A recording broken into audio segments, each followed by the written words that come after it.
my father's fervent wish that when he came to the end of his days, that he be buried in a simple soldier's ceremony.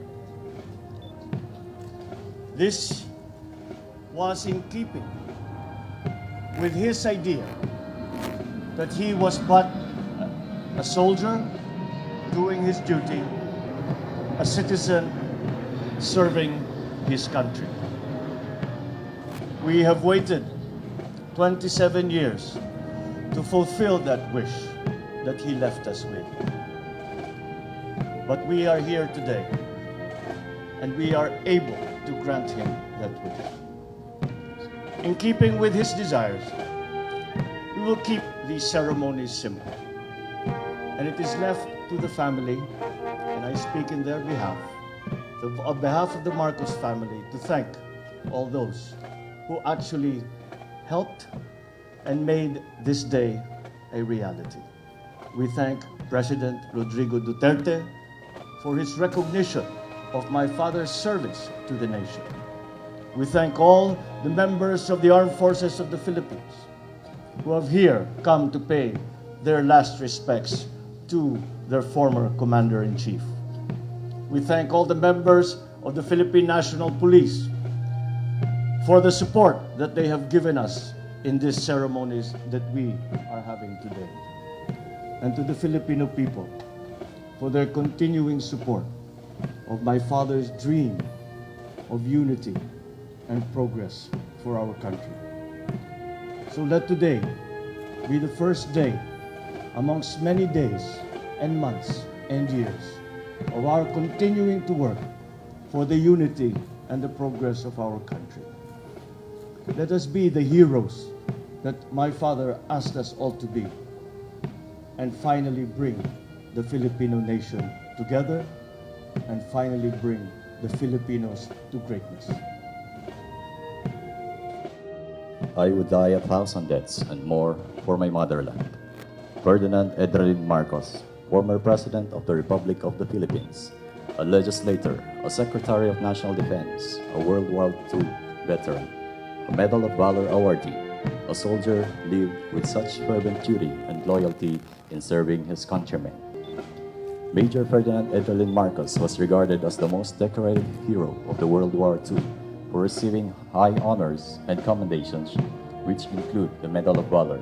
Selfless service, integrity, and personal courage defined his extraordinary accomplishments as a young Filipino soldier who was subjected to torture by oppressors, fought in desolate battlefields, and conquered the Japanese invasion in the country. Battles of Pesang Pass and the infamous Death March. When the Philippines obtained independence, his undying commitment to service continued as he pursued his political career after topping the bar examination in 1939 with 98% rating, the highest record in Philippine history. Ferdinand Marcos was elected thrice as representative of Ilocos Norte from 1949 to 1959. He became the Senate President from 1963 to 1965, where he was regarded as one of the legislators who introduced the most number of significant bills. A war hero, Ferdinand E. Marcos later served as Secretary of National Defense in 1965.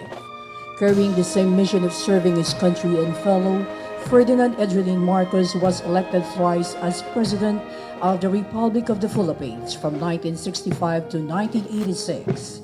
As one of the youngest elected president in history, he made a vision for the Philippines.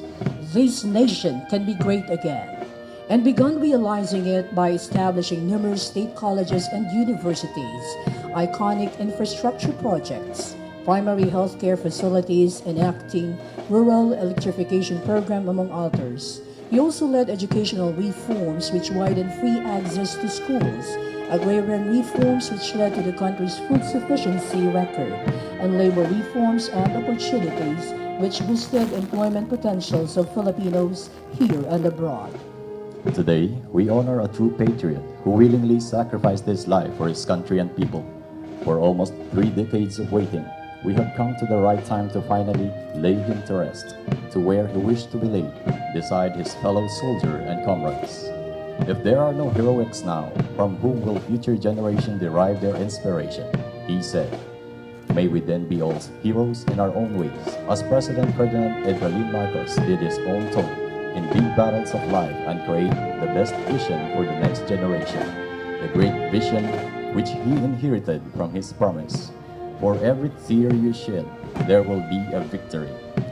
As we put him to rest, may we, the people of the Republic of the Philippines, finally unite this politically divided nation and uphold the spirit of true reconciliation.